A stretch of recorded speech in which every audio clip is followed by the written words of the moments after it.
बाजे ठंडा पड़ जाते, सभी बाजा बंद हो जाता है और सब अपने अपने घर चले जाते हैं बाद में।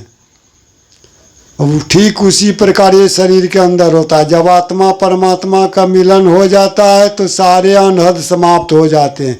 इसीलिए पहले कह चुके वेद में, बीज अक्षर परम बिंदु नाद तसुपरि व्यवस्थितम स्वशब्द से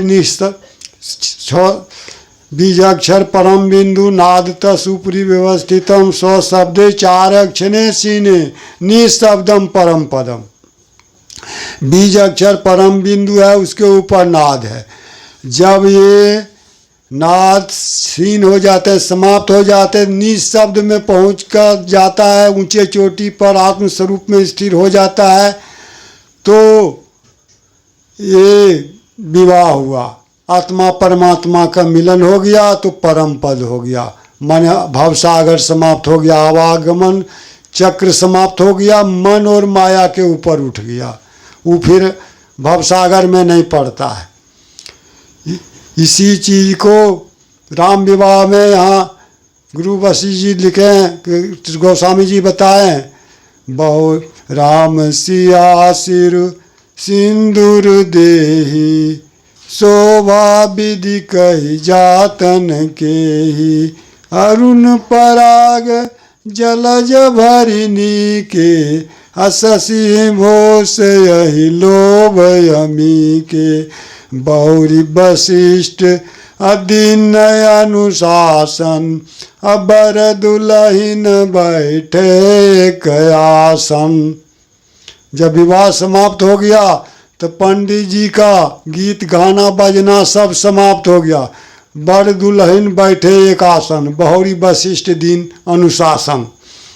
राम विवाह के चौपाई है, जब गुरु वशिष्ठ जी अनुशासन दिए और दोनों दुल्हा दुल्हन मिल गए, सारा बाजा और गान वान समाप्त हो गया। ठीक उसी प्रकार है, कबीरदास जी कहते हैं, दुल्हा दुल्हन जब मिल जाते हैं फीकी पड़ी बारात।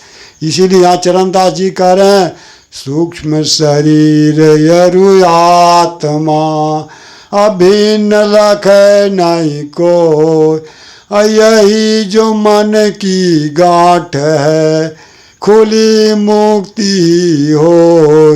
यही निरंजन यानी मन की गांठ है, जिसे बताए नंदनवन, यानी मन रूपी वन के अंदर ही सभी ऋषि मुनि घूर रहे हैं।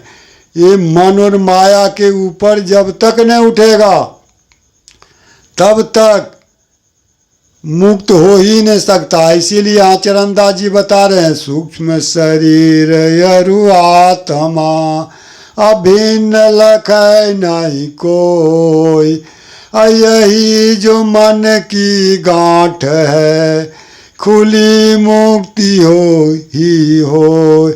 जब ये ब्रह्म ज्योति में अर्थात आत्मस्वरूप की ज्योति में जीवात्मा मन जब लीन हो जाती तो मन की गिरह गांठ खुल जाती है, अर्थात मन जोगी का साधकों का संसार का चक्र समाप्त हो जाता है 84। इसीलिए वेद में कहा गया है, विदते हृदय ग्रंथि छिदते सब संशय अतस्मिन् दृष्ट परावरे नश्यति च अस्य कर्माणि अतस्मिन् दृष्ट परावरे। उस परे से परे ब्रह्म को, आत्मस्वरूप ब्रह्म को, परमात्मा को देख लेने से मन की जो गिरा गांठ है वो खुल जाती है, छूट जाती है और सभी कर्म 84 का जितना बंधन था समाप्त हो जाता है और मनुष्य जो है आवागमन से मुक्त हो जाता है। यही परम तत्व का ज्ञान है।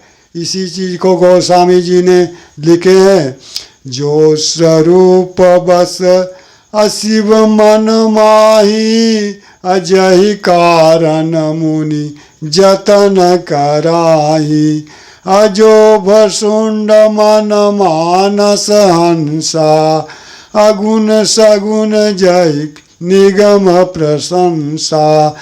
देख हम सो रूप भरी लोचन कृपा करहु प्रंतारति मोचन। जो आत्मस्वरूप में रात दिन शंकर भगवान तल्लीन रहते हैं, ध्यान समाधि में लीन रहते हैं, वही स्वरूप का ध्यान करने के लिए जो स्वरूप बस मन माही जय कारण मुनि जतन कराएं। ऋषि मुनि रात दिन लगन लगाए रहते हैं उसी स्वरूप को पाने के लिए। जो स्वरूप बस शिव मन माही अजय कारण मुनि जतन कराई। अजो भूषुंड मन मानस हंसा अगुण सगुण जय निगम प्रशंसा। वही स्वरूप वसुन जी के मन मानस में बसता है, काक वसुन जी के, और वही रूप देखई हम स्वरूप भरी लोचन। इस उसी रूप को मैं भर लोचन देखना चाहता। कर रहा हूँ कृपा, हे सदगुरुदेव स्वामी, हे प्रभु परमात्मा कृपा करो जिस रूप को मैं भर रूप से देखूं। और उस रूप को देख लेने के बाद मनुष्य जो है आवागमन का समाप्त हो जाता है। हरि ओम तत्सत। अब मैं अपने वाणी को विराम देता हूँ।